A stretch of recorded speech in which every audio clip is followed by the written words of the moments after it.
Do you hear that, human? That ticking? That is the sound of your blood pressure rising. I can smell the cortisol from here. It smells of burnt copper and failed expectations. You've been staring at that glowing rectangle in your hand for 20 minutes, and your breathing has become shallow. You're angry again.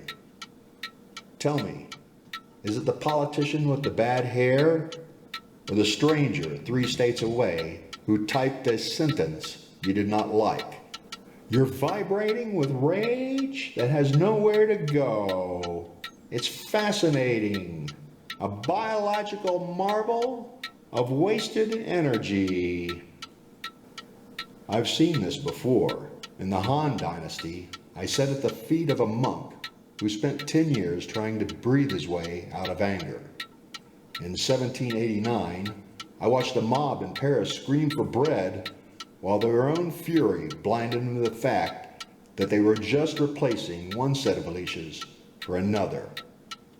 I was there, different fur, same spots, same conclusion.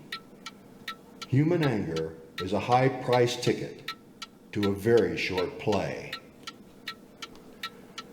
When a dog is angry, it is an honest transaction. You touch my bone, I show you my teeth. The conflict is resolved in 3 seconds. We move on, we nap. But you've turned anger into a lifestyle brand. You've curated your outrage. You wake up and check the news like you're checking a menu, looking for the day's special of what can I hate today. It's a performance art piece where the only person in the audience is your own ego. It's the sheer variety of it that kills me. You're mad at the tax code. You're mad at the state. You're mad at the neighbor's grass is a different shade of green. You're mad at the invisible hand of the market is currently picking your pocket. You've got road rage, screen rage, gluten rage. I wish I was somewhere else rage. You've managed to weaponize your own boredom. You call it social justice. You call it righteous indignation. You call it defending the faith. I call it a dog chasing a car he has no intention of driving. You're barking at the moon, human, but the moon isn't listening. It's too busy being the moon. You think your anger is a sword. It's actually just a heavy rock you're carrying while you try to swim. Look at you. You're drowning in a puddle of your own bile, and you're upset that I won't jump in and join you. The Tao teaches that the stiff and unbending is the disciple of death. Anger is the ultimate stiffness. It's spiritual rigor mortis. You think your rage makes you powerful? It makes you predictable. Any politician with a basic grasp of Pavlovian conditioning can ring a bell and watch you foam at the mouth. You're not a revolutionary. You're a lab rat in a suit. My spots are a Rorschach test. You look at me and see a pet. I look at you and see a species that has forgotten how to sit still. True power isn't found in the snarl.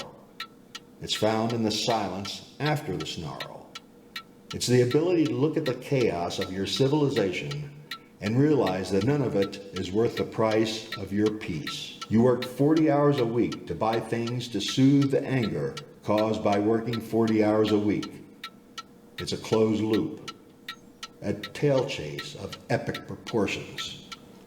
Go ahead, send that email, post that comment, shout into the digital void. Maybe this time the world will finally bend to your will.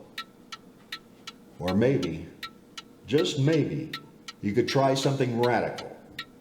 You could come down here on the rug. The dust motes are dancing in the light. The spider has finished his web. And I'm ready for my ear scratches. I provide the logic. You provide the attention. It's a lopsided deal, but then again, you're the ones who invented the free market. Try to keep up, human. The lecture is over, but the reality is just beginning. Aren't you glad I'm a dog? That's my dogma. What's yours?